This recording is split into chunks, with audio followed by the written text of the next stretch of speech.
Yo, what's going on, folks? It's me, Justin, and this will be the last video I make for the next 2 months, more than likely, because we're gonna be on that RuneScape grind. You know what I'm saying? That leagues that's coming tomorrow. So that's basically what I'm gonna be doing. But in the meantime, just want to talk about calculators, Semrush, and I think that's about it. So, calculator site, right? We're still on that calculator grind. We're still creating these calculators. One of the things I'm doing is creating a bunch, well, not a bunch. I created like an MVP version of a calculator, very bones basics for tipping. It's tipping calculators. I'm comfortable sharing this. I don't care. They're all tipping calculators, and we all know that tipping is not a hard thing. It's whatever the total cost is times the percentage, add it back to the original cost. That's how much your total amount will be, and your tip is whatever, calculated in there as well. So I went through and I created that, and I created a bunch of pages that are all like tipping for dog groomers, tipping for hairdressers, tipping for the barber, tipping for pedicures, all those pages. And right now they all host the same basic ass calculator on there. But I'm going to wait until they actually start seeing some sort of movement, growth, traffic, what have you. And then what I'm going to do is go in and create a more, bespoke calculator for it, and have it so it's a little bit more in depth and actually, related to and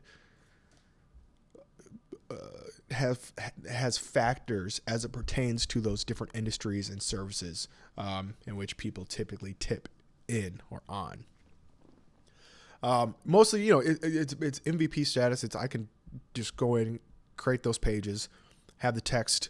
Boom! I did like 6 to 8 in like a day, one day, and I was like, oh, this is just steamrolling, going after it, and yeah. So that's I'm doing that I did that for a bunch, and that really juiced like the amount of content on site, the number of pages, number of calculators. But again, they're very simple, and eventually they might look a little bit better, but right now they're pretty minimal. Still going in addition to that, creating like real, I keep wanting to say the word proprietary, but I don't think that's the right word. Like actual customized, like this, we're running calculate, let's go back in time, workload for sales, field coverage, blah, blah, blah, and like current accounts times average time to service an active account plus prospects times time service convert a prospect in an active account, blah, blah, whatever it is. Still creating those. I'm actually ordering a bunch of books on Amazon with like formulas and calculations for different professions. I think right now like culinary, veterinary, and like just physics as a whole. Just so I have this like giant repository of, hey, you can take these stacks of info that are physical, convert them into something that's usable by anybody in the world, and be a benefit to humanity. So that's coming up. And I think the tipping stuff, like going back to that, like those really simple ones are super easy to create. So the actual, any Joe Schmo can create that. It's not terribly difficult, but I think creating more complex calculators is better overall, just because the competition is gonna, when you actually have to use your brain and go into documentation and figure out, okay, how can I actually do this? Like I created an audiobook speed calculator just based off keyword data. So people are searching for that, and it's like one of those things where it's like, all right, to enter hours and minutes, you take what they enter, you have to convert that into seconds, do the math on the seconds, then take the seconds and convert it back in hours and minutes. And it took a little bit longer than just simple math of hours and minutes times, or divided by 1.25 and then spit out whatever comes of that. Because, you know what I mean? Like, I think creating those more complex calculators is better. Granted, it's more of a gamble because, you could spend 2 hours jamming out 10 tipping pages, or you can spend 2 hours jamming out one complex calculator, and if that doesn't work, well, it's like shoot. Whereas the 10, if you all you need is one of those 10 to hit, and it's like, okay, that was kind of worth it. But balance here, doing a little bit of both, simple, complex, all the above. In addition to that, at some point I do want to get into creating like more fun, interesting, funky kind of calculators. I may have talked about this previously, I don't know. One of the ideas I had is like a is it worth it to speed calculator. Well, it'd be like, okay, hey, you're driving an hour and you want to go 10 over the speed limit. You're going to save, 7 minutes to your destination. But if you get pulled over, it's going to cost you $120. So for it to make sense to speed, you should be making $966 a month or an hour, or whatever the math is, to make it worth it.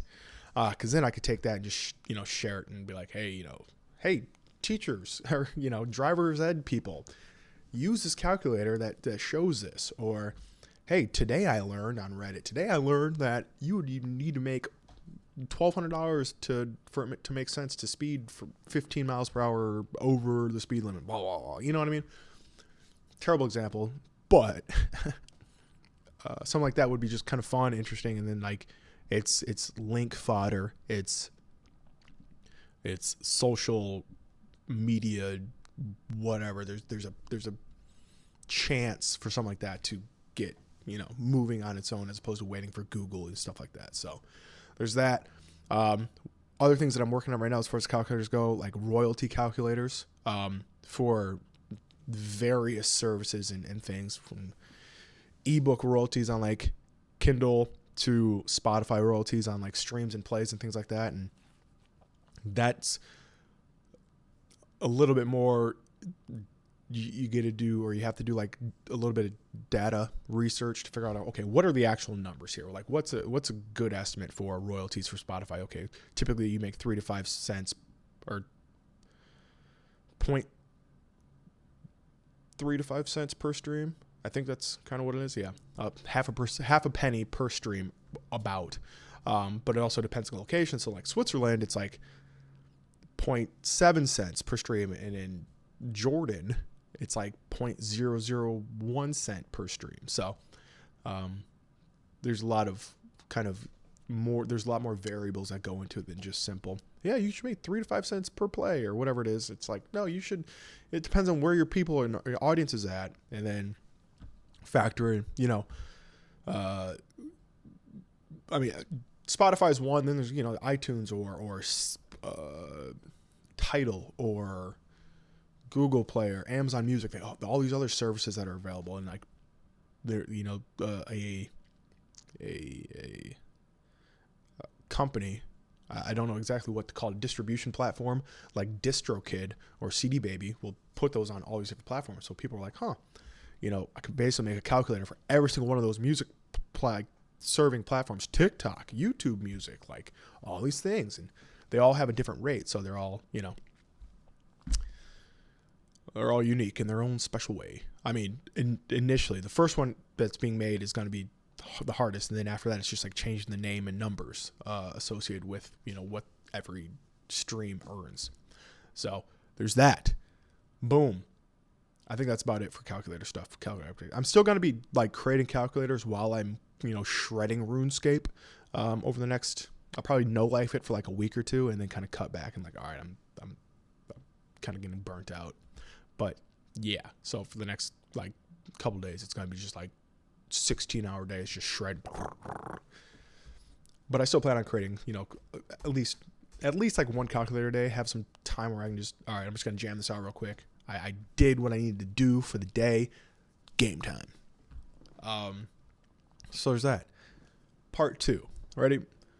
Semrush. So I don't know why I never tried this before, but I just tried it and it works out great. So Semrush offers a 7-day free trial when you when you sign up under a new email address. All you have to do is enter your credit card information, and then they will, after 7 days, you get put in like the pro plan or whatever. So what I was thinking is like, well, I tried and I'm like, oh, they've already used this card. Oh shit. Okay, well, I guess I can't use that card. What if I used a virtual card? Yeah, so I just went to I'm not it's privacy.com, like not an endorsement, just saying. Signed up, boom, it took less than 10 minutes to whatever. I did have to link my bank account to privacy, but I set a $10 limit on that card.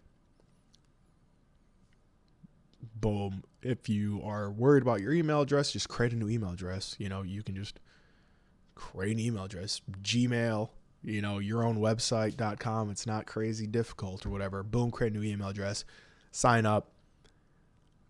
When you go to upgrade, hey, you get a 7-day free trial. Cool, virtual card, boom, put on file.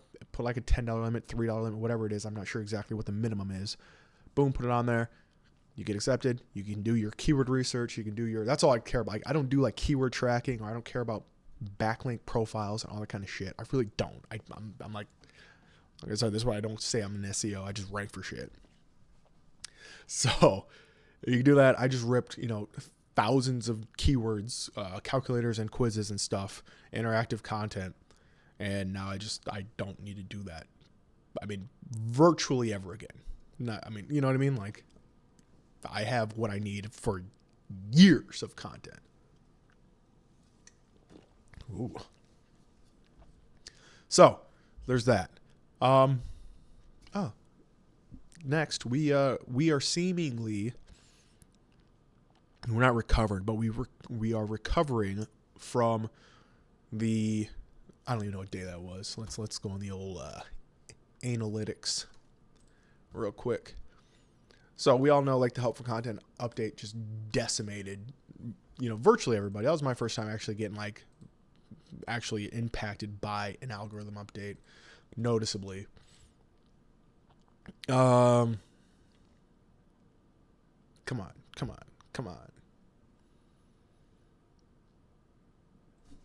I don't know why this is taking forever. This doesn't make any sense. Come on.